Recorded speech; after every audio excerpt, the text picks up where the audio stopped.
Innal hamdalillah nahmaduhu wa nasta'inuhu wa nastaghfiruh wa na'udzu billahi min shururi anfusina wa min sayyiati a'malina may yahdihillahu fala mudhillalah wa may yudlilhu falan tajida lahu waliyyan mursyida. Asyhadu an la ilaha illallah wahdahu la syarikalah wa asyhadu anna Muhammadan abduhu wa rasuluh la nabiyya wa la rasula ba'dah. Ikhwati fillah, ma'asyiral hadirin wal hadirat rahimani Allah wa iyyakum. Mari sama-sama kita awali hari kita dengan senantiasa memperbanyak ungkapan puji dan syukur kepada Allah Subhanahu wa taala. Satu-satunya zat tempat kita bergantung, satu-satunya zat yang pantas untuk kita puji, dialah Allah Subhanahu wa ta'ala. Karena dialah kita bisa hidup, dialah yang memberikan kita kehidupan, dan untuk dia jugalah kita hidup. Oleh karena itu apapun yang kita lakukan dalam kehidupan kita di dunia, berikan untuk dia. Inna salati wa nusuki wa mahyaya wa mamati lillahi rabbil alamin. Ikhwati fillah, mudah-mudahan kita adalah orang-orang yang juga senantiasa memperbanyak selawat dan salam untuk Rasulullah sallallahu alaihi wasallam. Allahumma salli ala Muhammad wa ala ali Muhammad. Mudah-mudahan kita benar-benar mencintainya dan benar-benar merindukannya. Sosok figur yang paling berjasa dalam kehidupan kita. Bahkan dia lebih berjasa dari orang tua kita sendiri. Kalaulah orang tua kita sebagai asbab memberikan kehidupan kita di dunia, tapi Rasulullah Sallallahu Alaihi Wasallam adalah sebagai asbab yang akan memberikan kebahagiaan baik di dunia dan juga di akhirat kelak. Oleh karena itu taatilah sunnah-sunnahnya, berbahagialah untuk berada di atas sunnah-sunnahnya, istiqamahlah. Orang-orang yang berjalan istiqamah di atas sunnah Rasulullah Sallallahu Alaihi Wasallam, insya Allah di akhirat kelak dia akan istiqamah berjalan di atas sirat. Nanti di akhirat, di mahsyar, itu ada titian, ada jembatan, ada sirat. Berbagai macam beragam cara orang yang melewati sirat itu. Kalau ingin istiqamah melewati titian itu, istiqamalah berada di atas sunnah Rasulullah Sallallahu Alaihi Wasallam.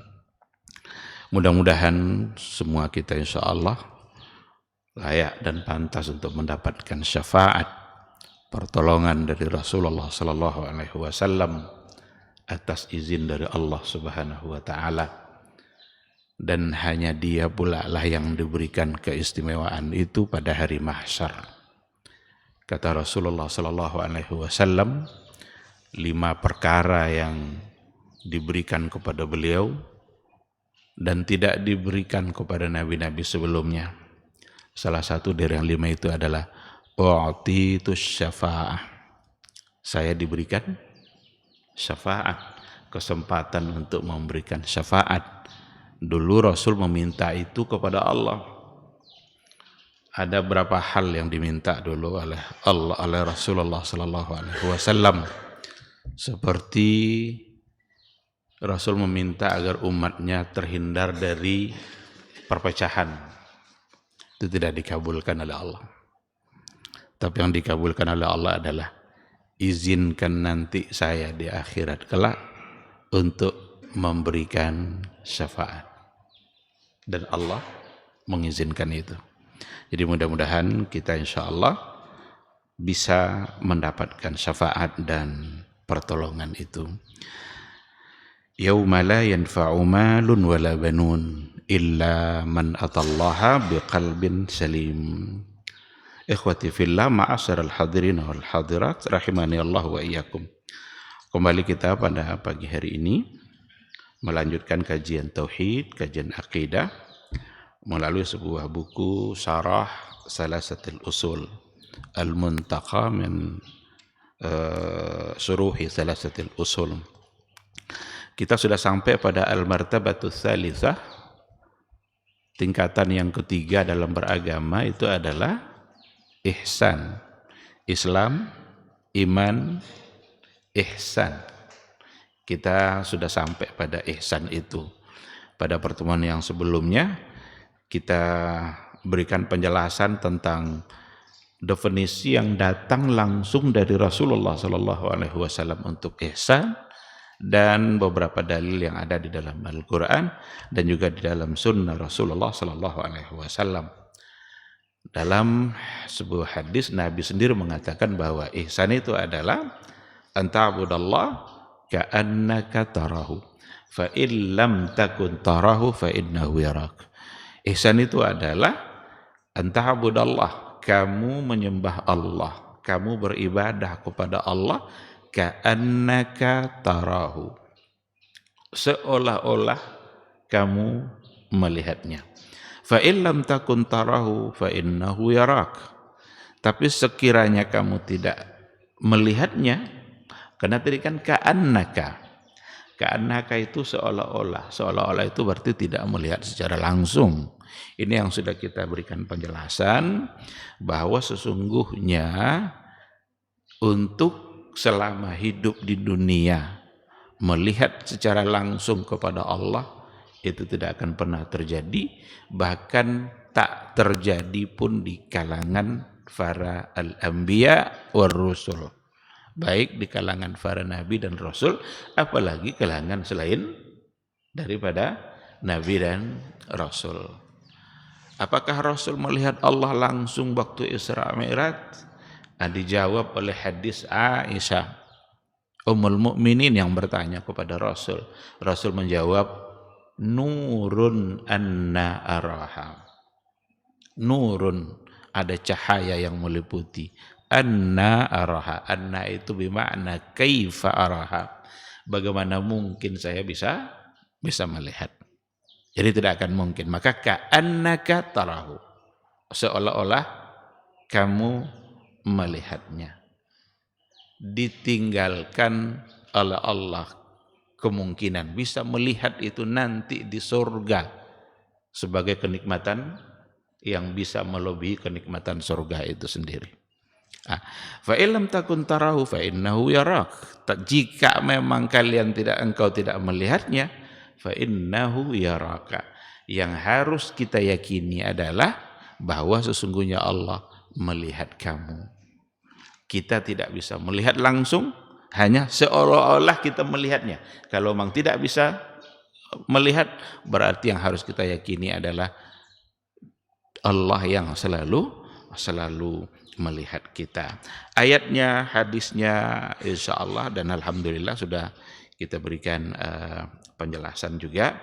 Akan ada banyak sekali ayat-ayat Al-Quranul Karim yang mendukung ihsan yang didefinisikan oleh Rasulullah sallallahu alaihi wasallam, seperti yang terdapat dalam Al-Qur'anul Karim, wa tawakkal 'alal 'azizir rahim alladzi yaraka hina taqumu wa taqallubaka fis sajidin. Wa tawakkal, bertawakkallah kepada Al-'Azizur Rahim, yang maha mulia, yang maha perkasa dan maha rahim, maha penyayang. Dialah sumber rahmat dan kasih sayang itu. Maka kita hanya boleh bertawakal kepada Dia yang maha segala-galanya, yang ada di ayat Al-Aziz Ar-Rahim. Enggak ada tempat lain kita bertawakal selain daripada Allah. Karena selain daripada Allah tidak pantas untuk kita jadikan tempat bertawakal, karena Dia tidak memiliki sifat-sifat yang pantas untuk kita bertawakal kepadanya. Hanya Allah lah yang pantas, karena Allah itu maha segala-galanya.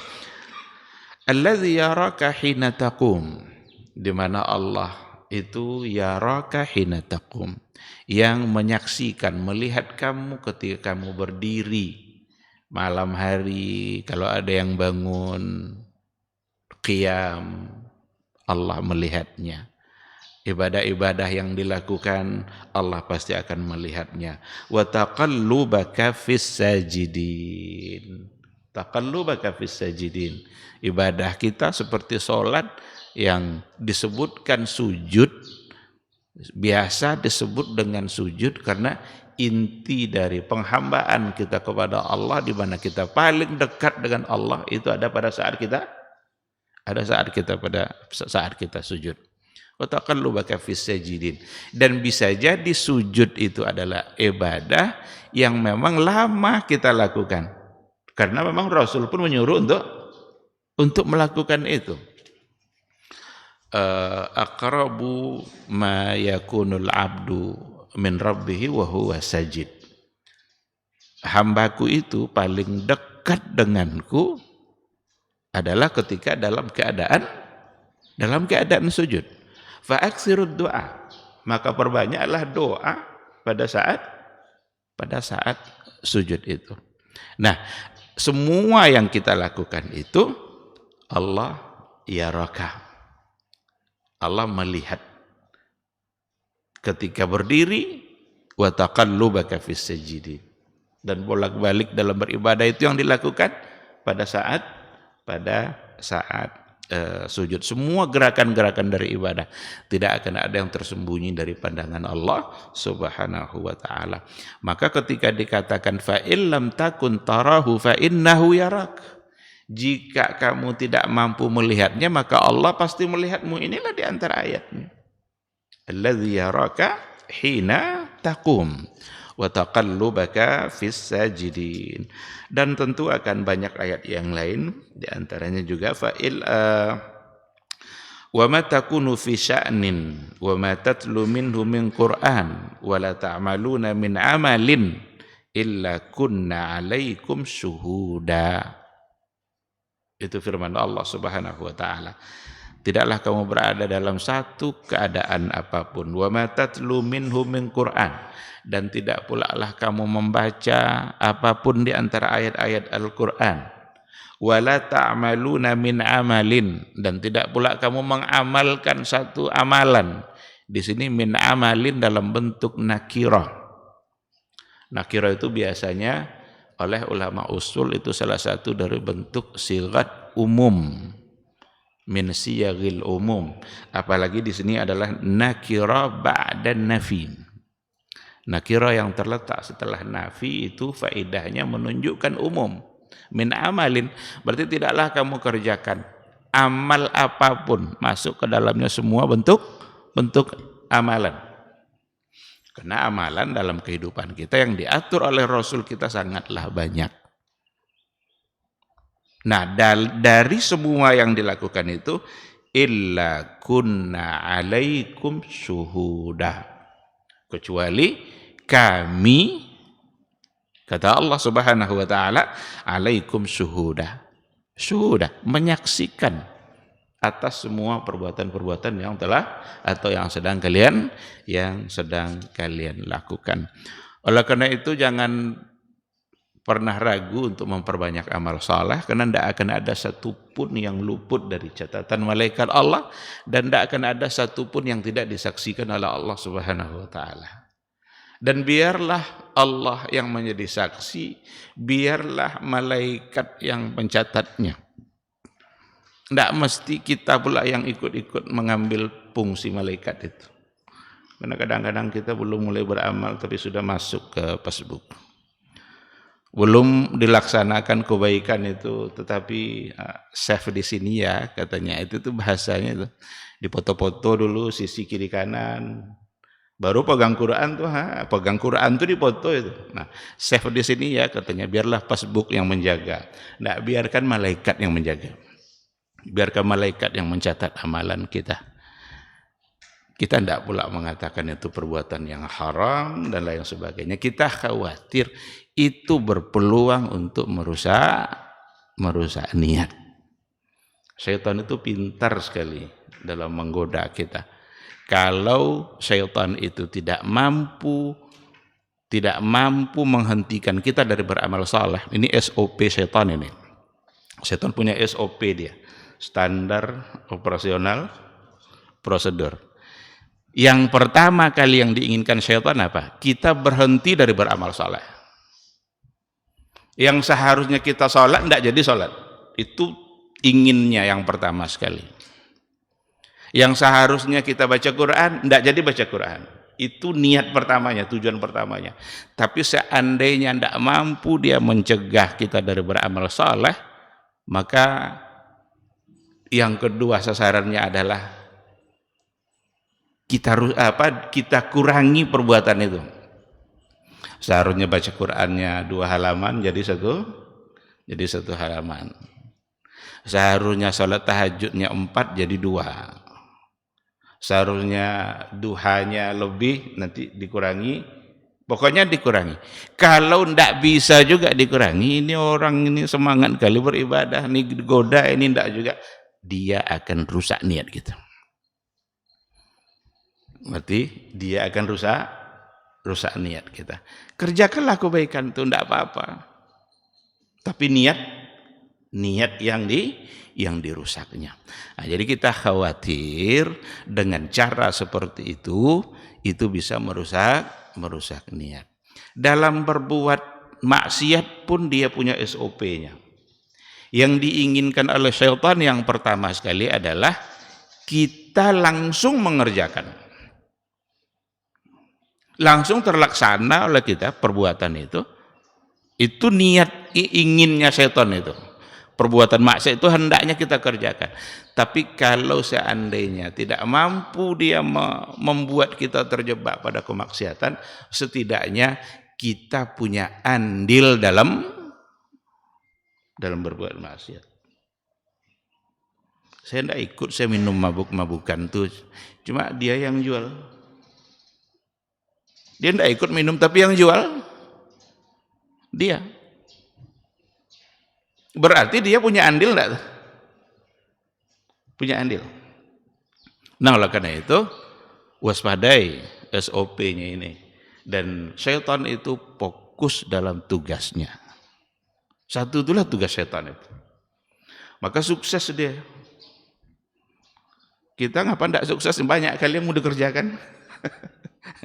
Enggak fokus kita dalam satu hal yang kita tuju, yang kita ingin ini semua mau didapatkan.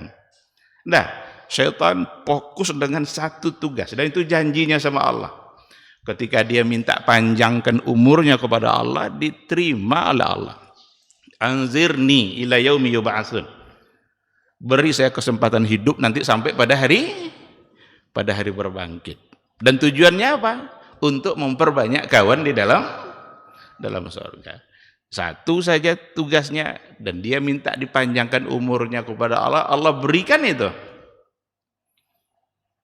Allah berikan, dan dia benar-benar melaksanakan fungsinya. Oleh karena itu ikhwati fillah, karena Allah menyaksikan dan malaikatnya mencatat, maka serahkan semua ibadah kita kepada Allah Subhanahu wa ta'ala, dan yakinlah tidak akan ada satupun kebaikan yang telah kita lakukan yang akan luput dari catatan itu, dan tidak ada pula satu dosa yang telah kita lakukan kecuali juga akan masuk dalam catatan itu.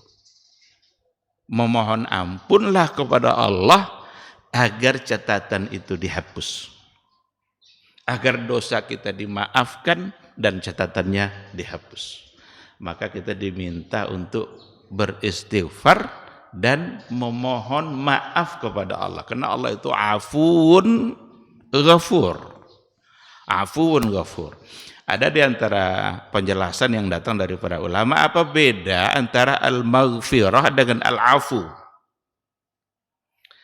Kan al-maghfirah berarti ampunan.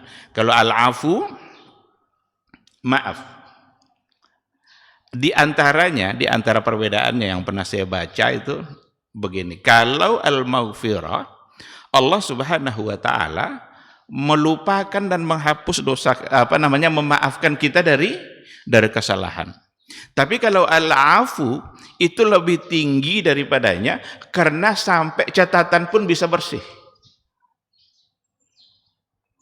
Catatan pun bisa bersih.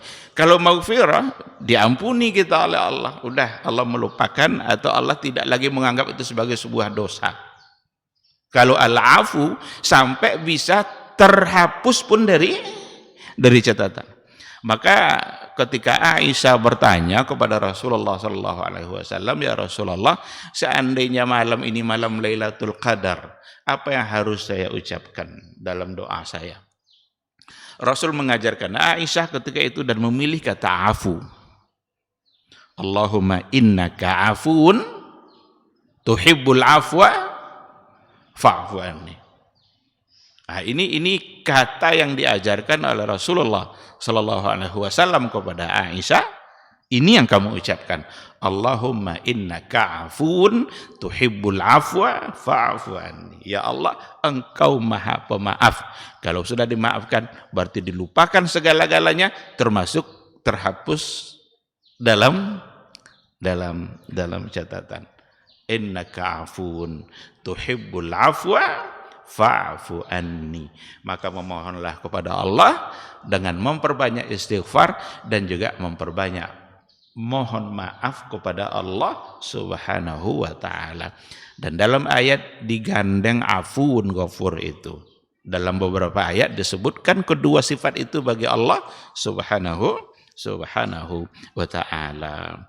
Ikhwati fillah, ma'asyaral hadirin wal hadirat, rahimani Allahu wa iyyakum. Oleh karena itu, berdasarkan definisi Nabi tadi, hakikatul ihsan an ta'budallaha ta'ala fi maqamaini.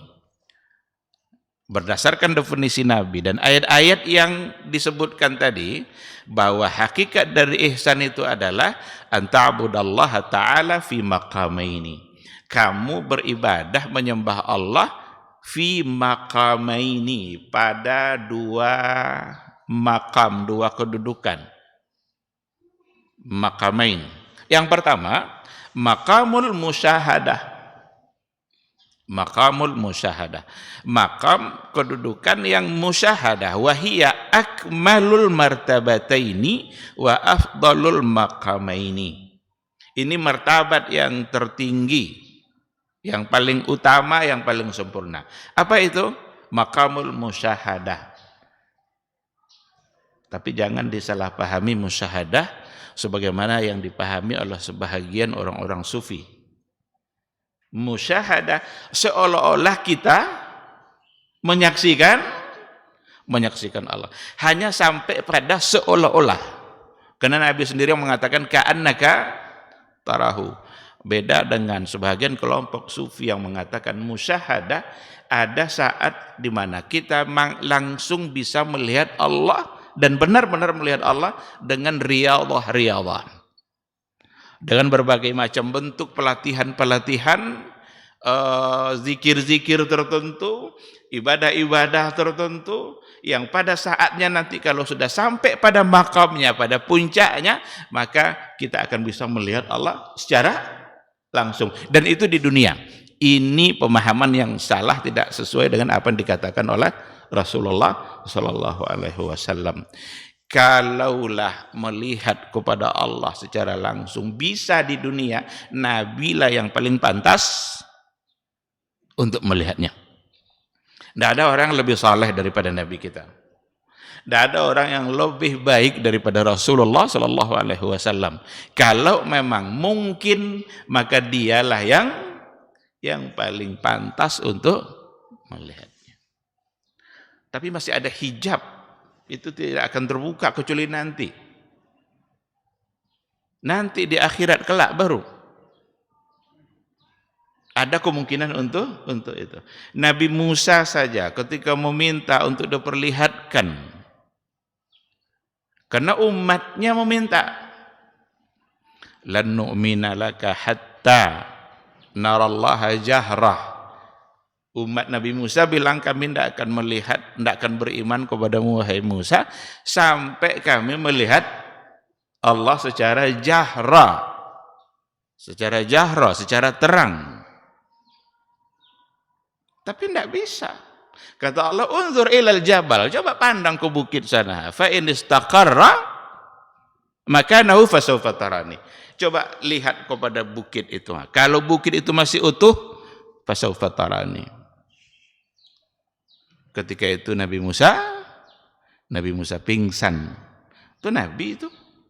Orang yang taat, dekat sama Allah, dibimbing langsung oleh Allah. Turun suhub-suhub kepada Nabi Musa. Pingsan.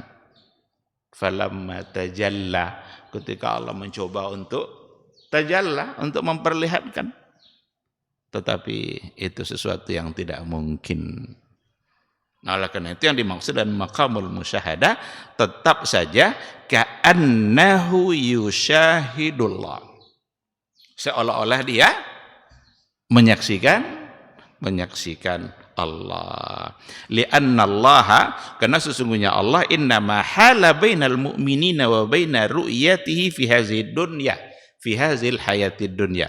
Karena sesungguhnya Allah Subhanahu wa taala hala bainal mu'minin, masih memberikan penghalang hijab antara orang-orang mukmin wa baina ru'yatihi, dan antara nanti untuk melihat Allah fi hadhil hayatid dunya.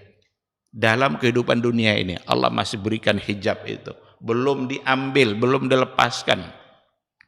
Nanti di akhirat baru fakashafna anka ghita'aka fabasarukal yawma hadid. Nanti baru kasyafna, kami buka hijab itu dari pandangan. Fabasarukal yawma hadid, basaruka, pandanganmu di hari itu hadid. Hadid itu hiddah, tajam.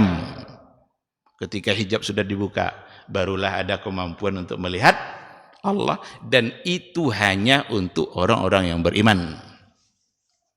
Dan itu kenikmatan yang bisa mengalahkan kenikmatan dari surga itu sendiri. Lillazina amanul husna wa ziyadah. Orang-orang beriman mendapatkan surga wa ziyadah, tapi ada bonus, ada tambahan. Nabi sendiri yang menafsirkan tambahan itu. Apa bonus yang akan diberikan? An-nadharu ila wajhillahil kirim, melihat kepada wajah Allah yang mulia. Lalu tiba-tiba ada orang sekarang menolak Allah tidak punya wajah. Tiba-tiba ada orang tidak percaya kalau Allah tidak punya. Kalau dibilang ada, ini mujassimah. Ini kelompok musyabbiha. Tidak boleh kita musyabbiha, tidak boleh juga mujassimah. Tapi Allah punya zat. Kita wajib yakin bahwa Allah punya zat. Dan salah satu dari sifat zatiyah untuk Allah yang disampaikan Allah langsung adalah wajah. Dan jangan pernah menyamakan wajah Allah dengan wajah makhluk. Seperti apa? Wallahu alam. Laisa kamitslihi syai'un wa huwas samiul basir. Tidak ada satupun yang serupa dengan Allah. Mudah kali dalam berakidah ini. Allah bilang, kita yakin. Allah sebutkan ini, kita imani. Jangan cari-cari seperti apa. Kenapa kita mempersulit diri? Maka terkadang, dan bukan terkadang, sering kesulitan dalam beragama itu kita sendiri yang menciptakannya. Jadi kesulitan dalam beragama itu sering kita sendiri yang menciptakan. Padahal agama sangat mudah. Inna hadzal dina yusrun wa la yushaddad dina ahadun illa ghalabah. Sungguh agama ini sangat mudah, kata Rasul. Enggak akan ada yang mencoba untuk menandinginya, kecuali dia akan kalah sendiri. Dalam persoalan akidah, dalam persoalan ibadah, dalam persoalan-persoalan yang lain, yusrun, karena din itu masuk semuanya. Akidah sangat mudah. Nabi dengan para sahabatnya berakidah dan begitu mudah dan sederhana. Allah bilang, kita yakin. Allah sebutkan begini, kita imani. Lalu kenapa tiba ada analisa-analisa yang bermacam-macam dari berbagai aliran, khususnya pada aliran kalam. Ini kalau wajah, berarti wajah ini jarihah atau tidak? Mulai bertanya. Jarihah itu bagian dari anggota tubuh yang terbayang oleh kita adalah tubuh kalau disebut wajah. Kalau seandainya dia tubuh atau jisim, nanti ada apa namanya itu, ada jauhar, ada arat, ada ukuran panjangnya, ada begininya.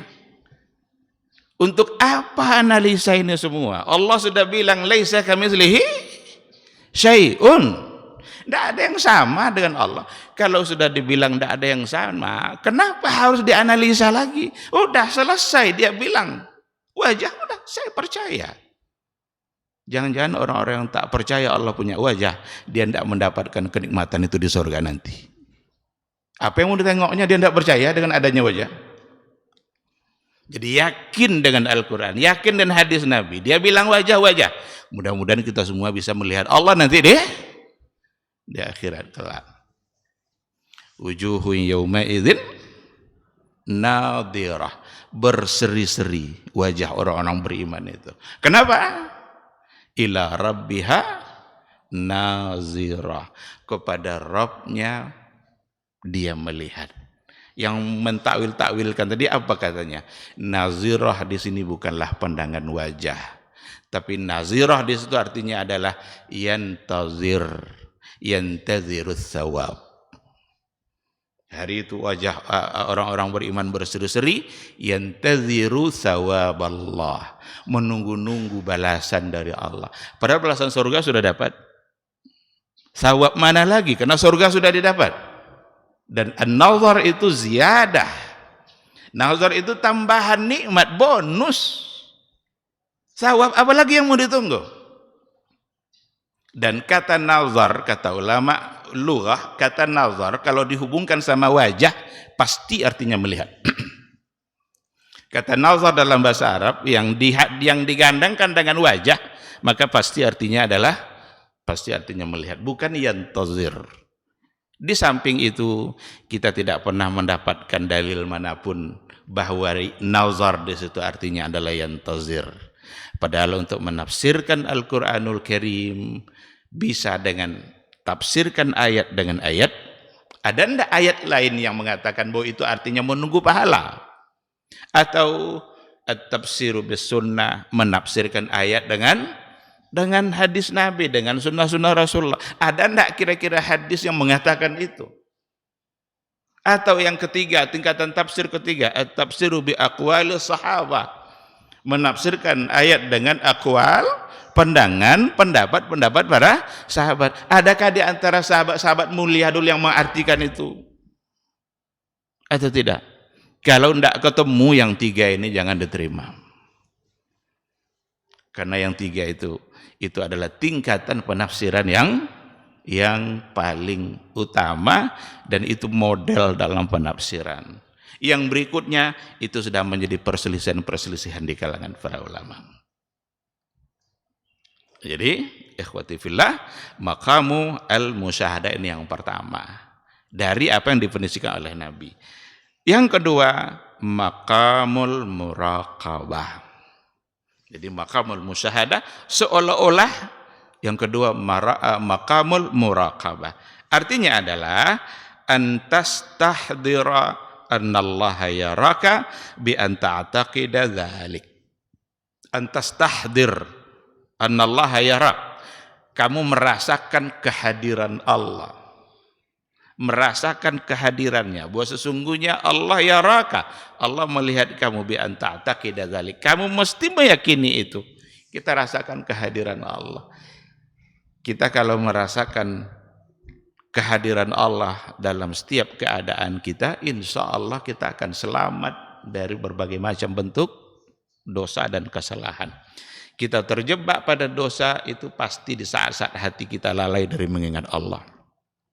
Kita terjebak dalam perbuatan-perbuatan kemaksiatan itu dipastikan pada saat hati kita lalai dari mengingat Allah Subhanahu wa taala. Tapi ketika selalu merasakan kehadiran Allah bersama kita, selalu merasa bahwa Allah melihat kita, menatap kita, maka insya Allah itu adalah cara yang terbaik untuk menjaga diri kita dari kemaksiatan. Itu pagarnya. Sebagaimana yang diberikan perumpamaan dulu Diberikan perumpamaan oleh Ibnul Qayyim al-Jauziyah bahwa penjaga hati yang paling tepat itu adalah zikrullah. Ketika beliau memberikan perumpamaan, ada perumpamaan dari Ibnul Qayyim dalam kitab Al-Wabilus Sayyib. Kalau nggak salah dulu pernah saya sampaikan perumpamaan ini. Sebuah rumah, kalau seandainya rumah itu di dalamnya ada perhiasan, lalu tidak ada penjaganya, ini rumah ini akan begitu mudah untuk dimasuki oleh maling. Karena di dalamnya ada perhiasan yang sangat berharga, tapi penjaganya tidak ada. Tapi kalau seandainya penjaganya ada, rumah raja umpamanya, beliau mengumpamakan gitu, Baitul Malik, rumah raja, itu dijaga ketat, anjingnya aja besar dari kita. Gimana mungkin maling bisa masuk karena penjagaannya begitu ketat. Belum mengumpamakan iman yang ada di hati, kalau tidak dijaga, inilah akan diincar terus oleh iblis dan syaitan. Iman itu jauh lebih berharga dari perhiasan itu. Dari semua bentuk perhiasan, iman lebih berharga dari itu. Ada di dalam sebuah rumah, dan itu hati kita. Kalau tidak dijaga, inilah akan diincar terus oleh iblis dan syaitan. Kalau dijaga, maka iblis tidak akan mampu menggoda. Apa penjagaan yang paling tepat? Zikrullah. Merasakan kehadiran Allah. Zikir di situ bukan sekedar menyebut. Karena zikir ada dua makna. Ada zikir dalam artian menyebut, ada zikir dalam artian mengingat. Yang lebih luas untuk arti zikir itu mengingat. Karena menyebut, ada tempat-tempat di mana malah kita dilarang menyebut secara lisan. Tapi mengingat tidak ada batas. Alladzina yadhkurunallaha qiyaman wa qu'udan wa ala junubihim. 3 itu aja tempat kita diminta mengingat Allah. Di luar yang 3 ini tidak usah ingat Allah. Qiyaman wa qu'udan wa ala junubihim. Berdiri, duduk, berbaring. Ternyata kita enggak lepas dari 3 keadaan ini. Dan itu salah satu dari bentuk balaghatul Quran. Betapa sempurnanya bahasa Al-Quran. Singkat bahasanya tapi memuat seluruh makna yang ada di dalamnya. Keadaan apapun kita hanya akan berada pada salah satu dari yang 3 ini. Dan 3 itulah tempat di mana kita selalu zikrullah, mengingat. Dan kalau itu pagarnya, berarti insya Allah kita bisa selamat. Dan itu bagian dari bentuk muraqabah. Muraqabah. Kita merasakan kehadiran Allah subhanahu wa ta'ala. Jangankan merasakan kehadiran Allah, merasakan kehadiran orang terdekat. Merasakan kehadiran orang terdekat saja bisa membuat kita selamat. Sebagaimana selamatnya Nabi Yusuf dari godaan Zulaikha, seolah-olah dia melihat wajah ayahnya. Jadi kan diperlihatkan oleh Allah apa ayatnya? Hamma bihi wa hammat biha, apa ayat dalam surat Yusuf, lupa saya. Ketika sudah si perempuan itu pun sudah menggebu-gebu, dan Nabi Yusuf pun hampir bisa, kalaulah bukan karena dia melihat, walaulah an ra'a burhana rabbi, kalaulah bukan karena ia melihat burhan. Kalau ditengok penafsiran para ulama, di antara makna burhan, Allah perlihatkan wajah ayahnya di hadapan Nabi Yusuf. Jadi hampir kalau ndak ingat, ini ayah saya, karena ayahnya selalu menasihati anaknya. Maka sebagai ayah perlu kita sering menasihati anak-anak kita, karena ketika anak kita ingat nasihat itu, insya Allah dia bisa terlepas dari hal-hal yang tidak baik. Kalau sering kita memberikan nasihat seperti itu, sampaikan hal-hal yang baik, nak jangan begini, nak jangan begini. Satu saat ketika dia sudah sendiri, mungkin ada peluang untuk melakukan kesalahan, tapi pada saat dia teringat wajah ayahnya, itu saja bisa menghindarkan kita. Apalagi kalau yang selalu ada dalam hati kita adalah merasakan kehadiran Allah yang Maha Pemberi nikmat. Yang kita ingat dari Allah itu ya sifat-sifat baiknya tadi itu, yang maha segala-galanya itu. Kita hidup karena Dia, kita bernapas karena Dia. Nikmat yang ada tidak akan bisa kecuali karena Dia. Mungkinkah nikmat yang diberikan Allah ini untuk berbuat maksiat? Itu namanya zikrullah. Karena berapa banyak orang yang mudah-mudahan kita tidak termasuk ke dalamnya. Allah berikan nikmat melimpah, tapi nikmat itu justru menjauhkan dirinya dari Allah Subhanahu wa taala. Kalau zikrullahnya lemah, kalau merasakan kehadiran Allah tidak ada, nikmat yang diberikan Allah pun kita gunakan untuk mendurhakai Allah sendiri. Itu tentu satu sikap yang sangat tidak wajar. Ikhwati fillah, ma'asyiral hadirin wal hadirat rahimani Allahu wa iyyakum. Jadi maqamul musyahadah dan maqamul muraqabah ini dua maqam ihsan yang memang harus selalu ada. Poin terakhir barangkali karena waktu juga ingin saya sampaikan min asbabit tahalli bihatainil martabatain. Apa sebab-sebab yang bisa kita lakukan untuk mendapatkan dua martabat ini? Untuk mendapatkan ihsan yang sesungguhnya dalam kehidupan kita, apa caranya? Ini penting. Yaitu, yang pertama, sihatul ilmi. Sihatul ilmi. Al-ilmu sahih. Ilmu yang benar. Landasannya mesti kepada ilmu yang benar. Ilmu yang benar itu apa? Ilmu yang benar itu sumbernya akurat, pahamnya betul. Apa sumber agama yang paling akurat? Al-Quran, Sunnah. As-Sunnatus Sahihah. Kalau Quran itu sudah pasti dia mutawatir. Mutawatir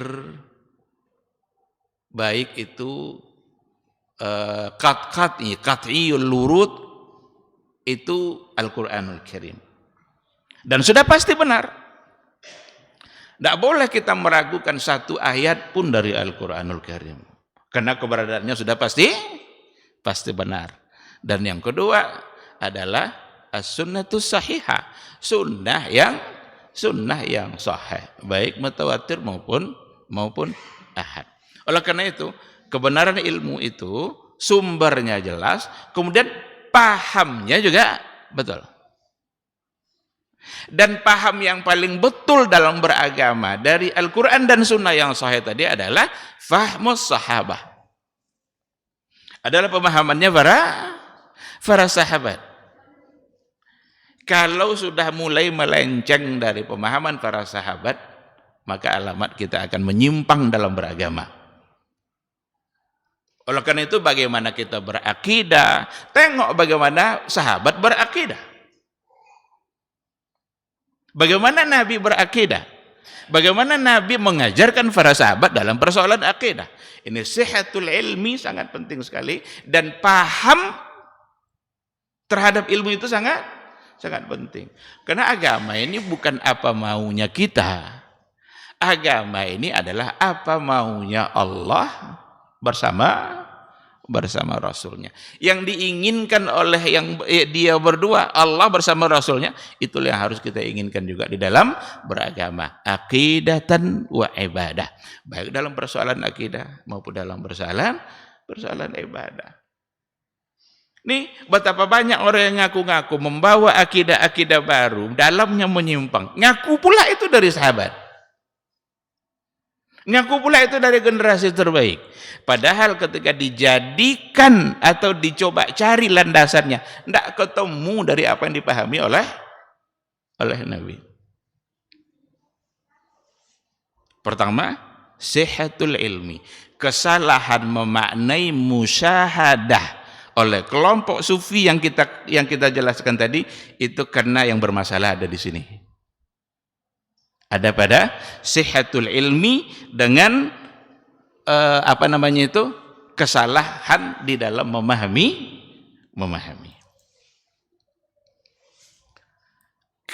Kalau memang ilmunya yang sudah tidak benar, tidak sahih, berarti pasti akan menandakan penyimpangan. Dan bagaimana mungkin kita bisa ihsan dengan hadis-hadis yang dhaif? Bagaimana mungkin kita bisa sampai ke tingkat ihsan dengan ilmu-ilmu yang tidak sahih? Oleh karena itu, syarat pertamanya memang adalah sihatul ilmi. Sahkan dulu ilmu itu, sahihkan dulu ilmu itu. Dan kesahihan ilmu dalam beragama sumbernya jelas, Al-Quran dan Sunnah, dan pahamnya pun datang dari pemahaman yang tergaransi. Nabi memberikan garansi kepada generasi terbaik dulu. Kalau memang beragama sudah diawali dengan ilmu yang tidak sahih, maka yang akan hadir dalam kehidupan kita adalah penyimpangan demi penyimpangan. Nah, itu yang pertama. Yang kedua, sihatun niyah. Pertama apa tadi? Sihatul ilmi. Berupayalah semaksimal mungkin untuk mengambil al-ilmu sahih. Semua sudah terang. Imam Malik mengatakan, lan tasluha hadhil ummah illa bima saluhat bi awailuha. Enggak akan pernah umat ini menjadi baik kecuali dengan cara baiknya generasi terbaik dulu. Dengan apa mereka dulu baik? Betapa jahiliyahnya mereka dulu. Hadir Nabi di tengah-tengah mereka, membawa asbab as-sa'adah, asbabul khair, sebab-sebab kebaikan dan kebahagiaan, dan mereka berubah menjadi baik.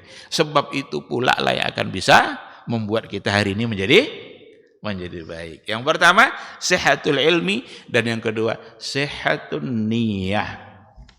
Niat kita yang harus selalu untuk kebaikan. Kita ingin cari ilmu ini untuk apa? Kita ingin mencoba kembali kepada pemahaman yang benar itu untuk apa? Untuk ketenarankah? Untuk tersohorkah? Untuk viralkah? Zaman sekarang zaman viral seperti yang kita katakan tadi. Inginkah bahwa kita ingin disebut sebagai orang yang paling alim, orang paling benar?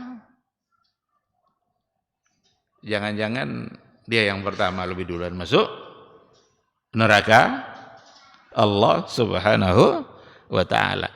Yang penyebabnya bukan karena amalannya. Amalannya bagus sekali. Jihad amal bagus enggak? Berinfak amal bagus enggak? Baca Quran amal bagus enggak? Tapi kenapa kok lebih duluan masuk neraka? Yang bermasalah berarti ada pada sini hati, niat. Amal baik, tapi kalau seandainya tidak niatnya benar, maka itu juga tidak bisa.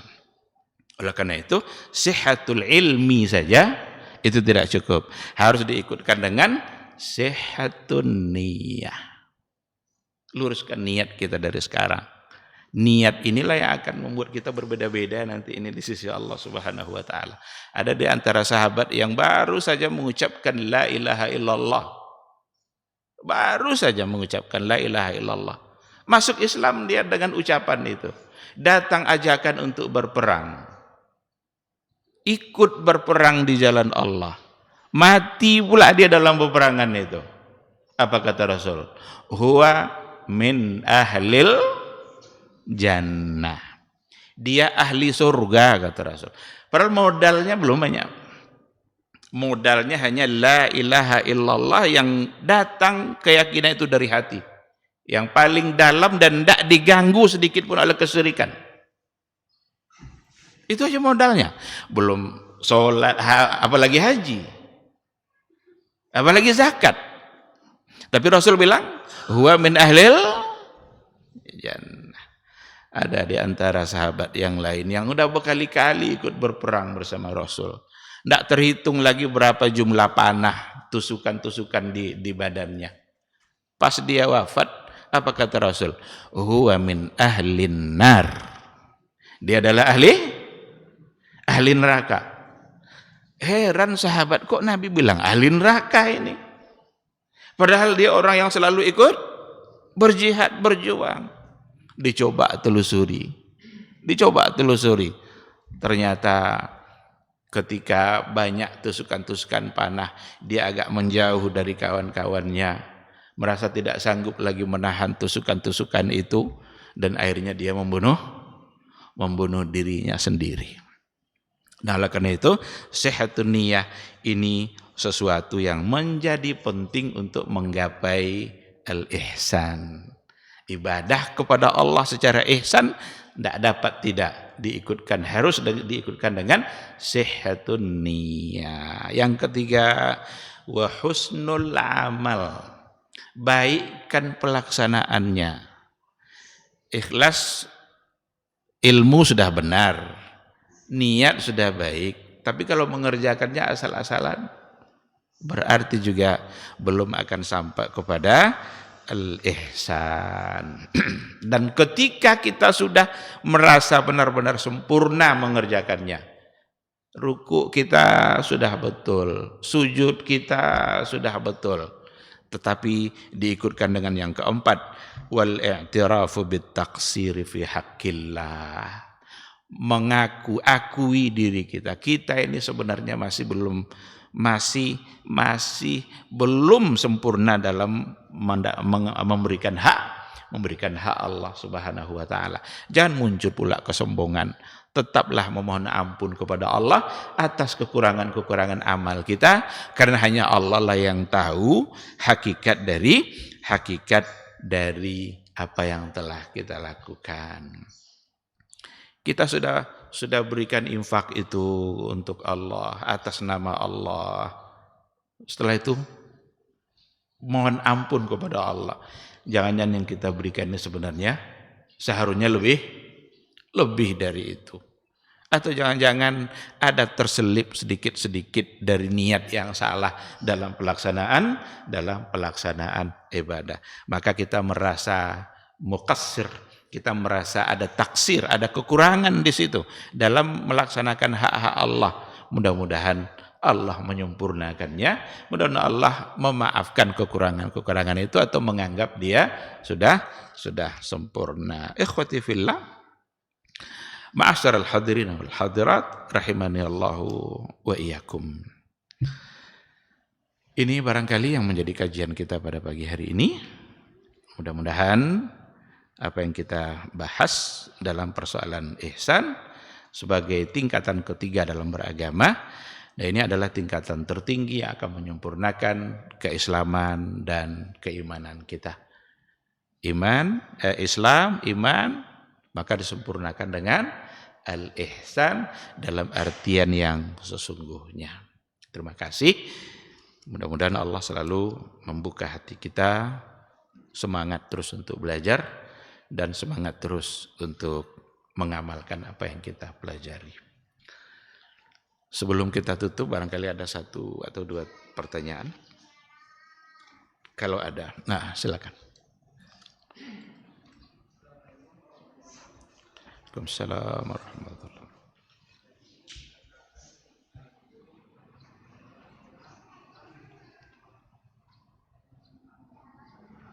Kayaknya saya kurang begitu jelas ini.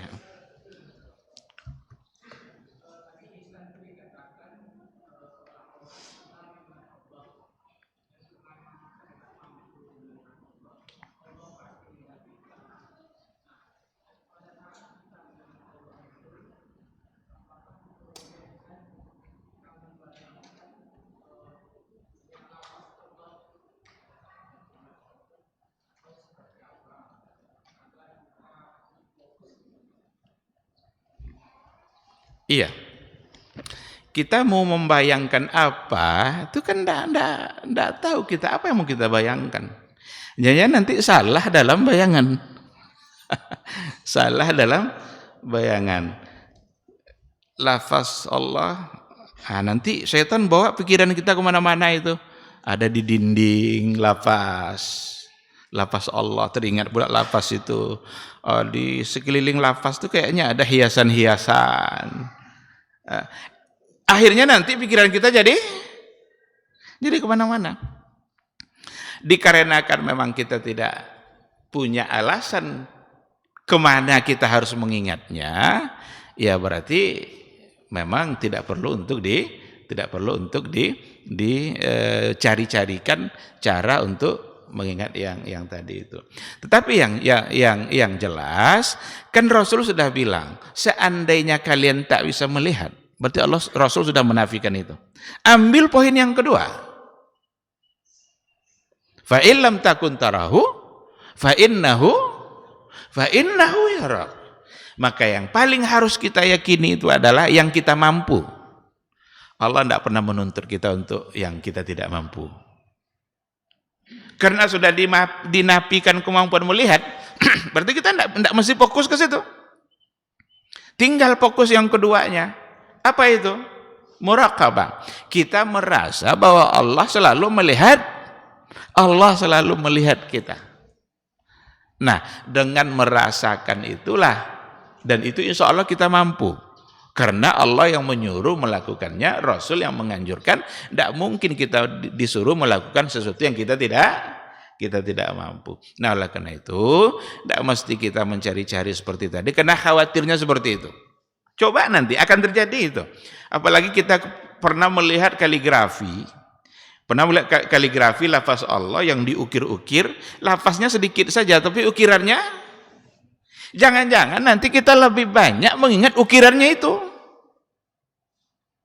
Daripada membayang-bayangkan lafaz.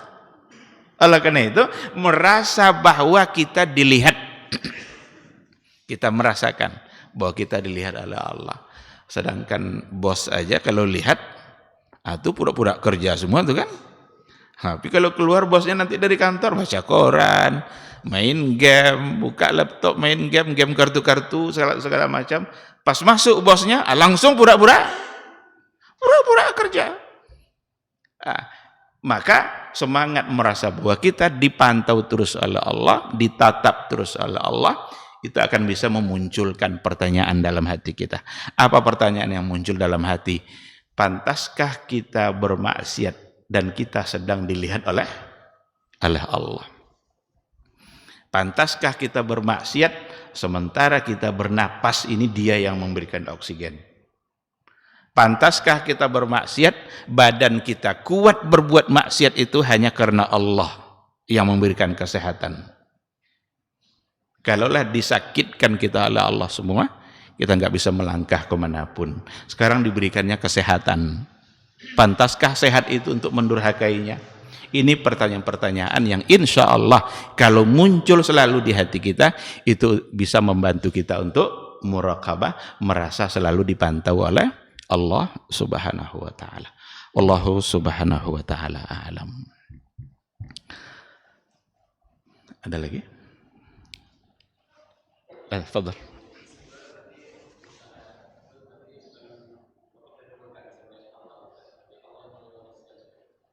Iya, karena memang tidak bisa, karena sudah diberikan ada penutup, kita belum bisa ke situ. Cuma kan seolah-olah kita melihat Allah. Fa illam takun tarahu. Kalau seandainya tidak, ini sebenarnya isyarat bahwa memang kita tidak akan bisa melihatnya dalam kehidupan di dunia. Maka Nabi memberikan solusi. Ketika yang bagian pertama ini tidak bisa, tidak mungkin, maka pindah kepada bagian kedua yang kita bisa. Dan yang kita bisa itu adalah merasa muraqabah.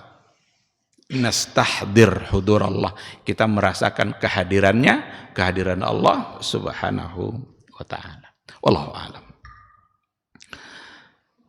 Baik, ikhwati fil silakan.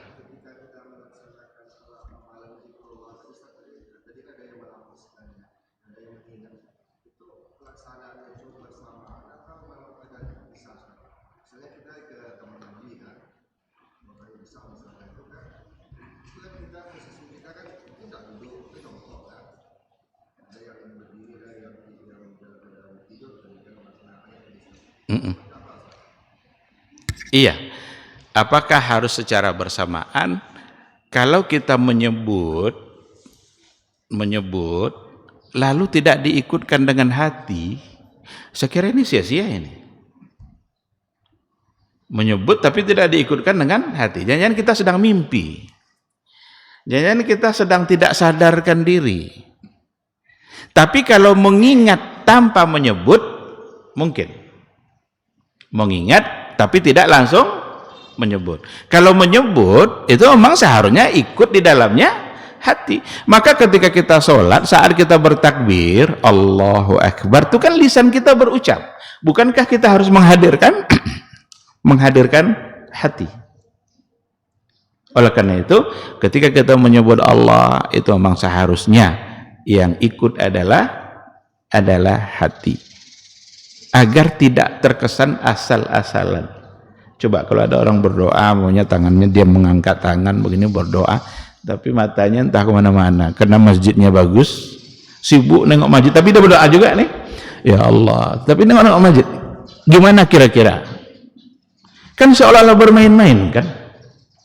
Padahal doa itu satu bentuk cara untuk menghusukkan diri kita kepada Allah Subhanahu wa ta'ala. Nah, oleh karena itu ikutkanlah ucapan kita dengan hati, tapi dalam kondisi tertentu untuk mengingat bisa saja lisan tidak berucap, seperti yang dalam keadaan yang dicontohkan tadi. Oh, itu kan jongkok Pak Ustaz, tidak duduk. Jongkok itu sebenarnya duduk. Karena kita hanya berada pada 3 keadaan.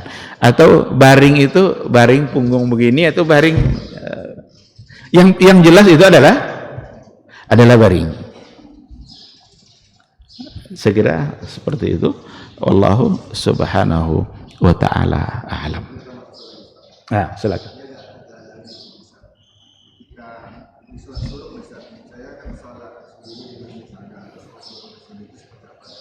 Wallahu a'lam.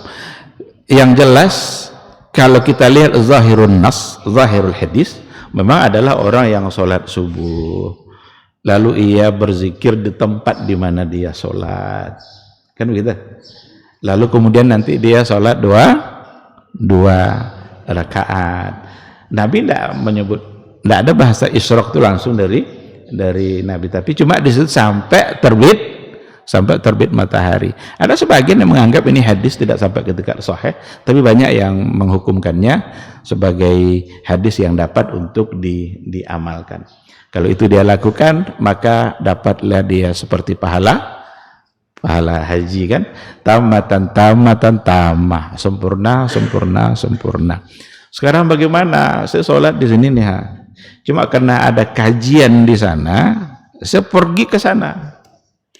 Apakah ada isyraq atau tidak? Allahu a'lam. Cuma kalau dikerjakan dikarenakan oleh kita tidak meninggalkan zikir, kan intinya kan tidak melakukan apapun kecuali perbuatan baik. Sekarang melangkahkan kaki itu kan bagian dari perbuatan baik, yang kalau seandainya dia tidak lakukan, berarti dia mungkin tidak mendapatkan kebaikan dari majelis itu kan. Seharusnya dia pergi, tapi kalau tidak dia tidak akan mendapatkan kebaikan dari yang ada pada majelis tadi. Nah, karena itu wallahu alam, silakan untuk dikerjakan, semoga Allah tetap bisa menerima, karena kita meninggalkan majelis itu bukan untuk sesuatu yang memang di dalamnya tidak mengandung kebaikan. Tapi kalau secara zahir berarti tidak kan, karena di tempat kan. Kalau sudah di tempat ya laksanakan di tempat. Tapi ada kebaikan lain yang ingin kita kejar.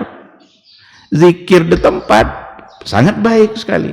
Tapi kita kehilangan fadilah majelisnya.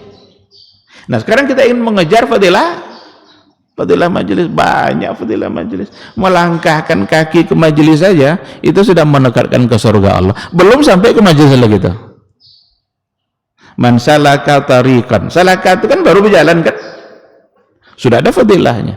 Pas nanti sampai ke majelis, nazalat alaihimus sakinah wa ghasiyatuhumur rahmah wa sallat alaihimul malaikah wa dzakarahumullahu fi man indah. Kita mau mengejar itu. Mudah-mudahan Allah menerima semua itu sebagai kebaikan, dan saya secara pribadi lebih cenderung untuk mengikuti yang mengatakan kalau ingin mengerjakan sholat setelah itu silahkan untuk dikerjakan. Mudah-mudahan tetap sama dengan yang ada ya disampaikan oleh Rasulullah Shallallahu Alaihi Wasallam. Wallahu Subhanahu Wa Taala alam.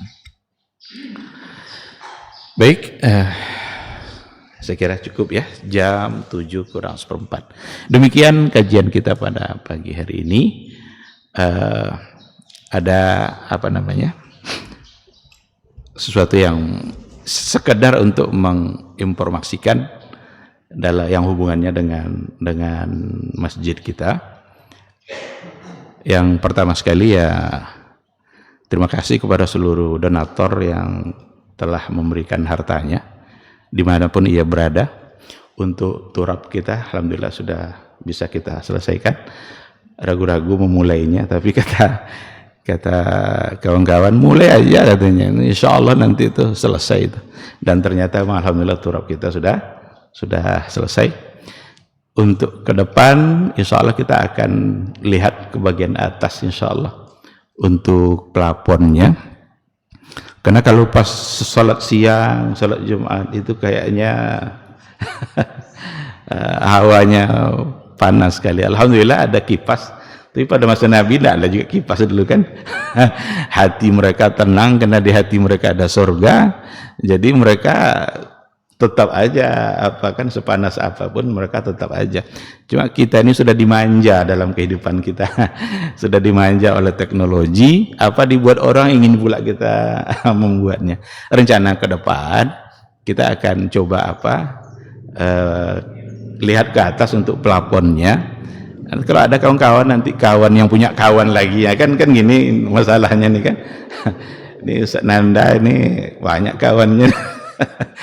Rencana kita akan mencoba untuk membuat plafonnya. Kita minta kepada Pak Dasman untuk mencoba menghitung-hitung, katanya 1 meter itu kira-kira 200. Sementara luasnya 17 kali 17. Berarti tidak sampai 400 itu ya. Kalau 20 400 ya. Ini 17 kali 17 dengan 1 meter itu 200.000. Diperkirakan kira-kira 60 pada semuanya. 60-65 ya kira-kira. Iya ya. Biayanya kira-kira 60-65. Kalau bersama-sama saya kira tidak akan berat. Ini sebenarnya 65 itu kan tidak banyak itu. Selesai sama Pak Ade sendiri sebenarnya kan. Cuma khawatir nanti dia aja yang masuk surga itu masalahnya. Dia melompat-lompat masuk surga, kita terseok-seok kan. Bisa dia sendiri. Maka kalau dia mau semua kita tidak terima itu. Nanti tidak dapat yang lain kan. Tidak kebagian yang lain nanti.